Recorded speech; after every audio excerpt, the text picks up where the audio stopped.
Jack Dappa Blues Heritage Preservation Foundation is a tax-exempt 501c3 nonprofit private foundation. Your donations, sponsoring, and funding allows us to create content that raises awareness of African American traditional music, African American folklore, and the Black experience. Check the link in the description box to donate.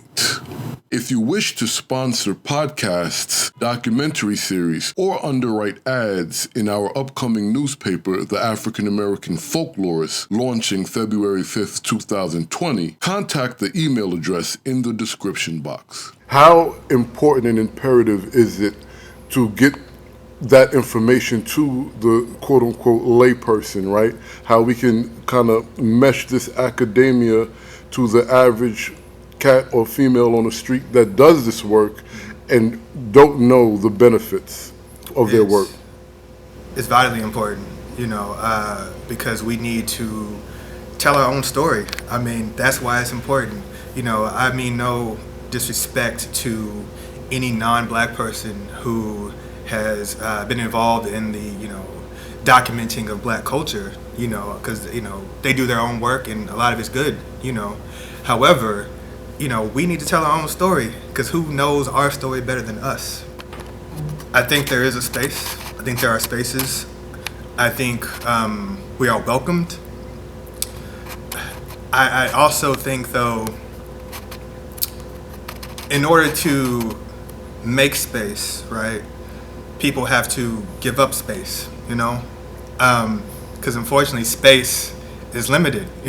Space on this earth is limited, and space in these fields is limited, So we need to figure out how to use our resources, use our dollars, use our time and energy to reach out to folks and make space for them to, come in and do this work. I think, in terms of the public folklorists I know, nobody would be against that, But it's about putting up or shutting up, and, using resources, using their dollars to reach out to the Black community, the Latino community, the Asian community, everybody, because there's a lack of all of us in this field, and figure out legitimate pathways to bring folks into these spaces, whether it's like a program with HBCUs or, stuff like that. But it's going to take some dollars, it's going to take some, legitimate, man or woman or, whatever power to do this work. And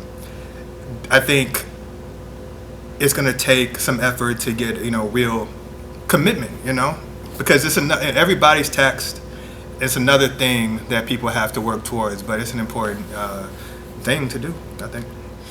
So do you think that we are, as a people, Black people, we just have this preconceived notion that there isn't a space for us in the quote-unquote institutional establishment? Yeah, I mean, probably, and I don't think it's an unjustified, illegitimate notion too. Again, I grew up in a cultural arts scene. I've seen people, prevented from, moving up and growing, in terms of their career. I've seen, those are wars my dad fought, his whole life, so I take this personally. I know it.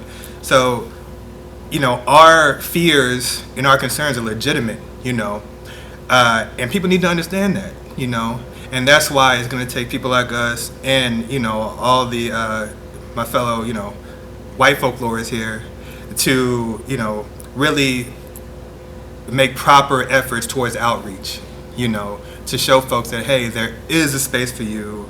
We welcome you in. We want to share with you. And in the last couple of years, especially at this meeting, AFS, and other meetings I went to, I've seen folks begin to make those efforts, and that's comforting, I think. What would be the language we can use to galvanize non-academics to pursue taking folklore or ethnography as a career, especially those who actually do it without the understanding of it's an actual career? That's a deep and probably the most important question. I don't know. I think we're in a great cultural moment. You know, Black Lives Matter, this terrible wave of police shootings, Trump being elected, things like this have, they're terrible, but on the flip side, they galvanize like a deeper appreciation for, Black culture and consciousness, So I think, we haven't been this open, and, our potential for this new wave of cultural documentation, we haven't seen something like this maybe since the Civil Rights Movement, So I think it's about, one, going through all there's many people documenting our culture right now through, film and writings and things like that. I think we need to first go to those people and say, hey, you're a folklorist, you need to be here and here and here, And then also, these folks are very tethered to their communities. So if we put the bug in their ear, together, we can come up with a proper language to target specific Black communities, But at the same time, and this is connected to larger conversations about funding the field, it takes money to do this work, it takes resources. You got to buy cameras, you got to, have the, space in your day to do this work. So we really need to think about funding models. We need to think about, nonprofits like, what you put together. I mean, that kind of stuff is important too, So I think while the language is important, we also need to think about serious infrastructure for this kind of work too.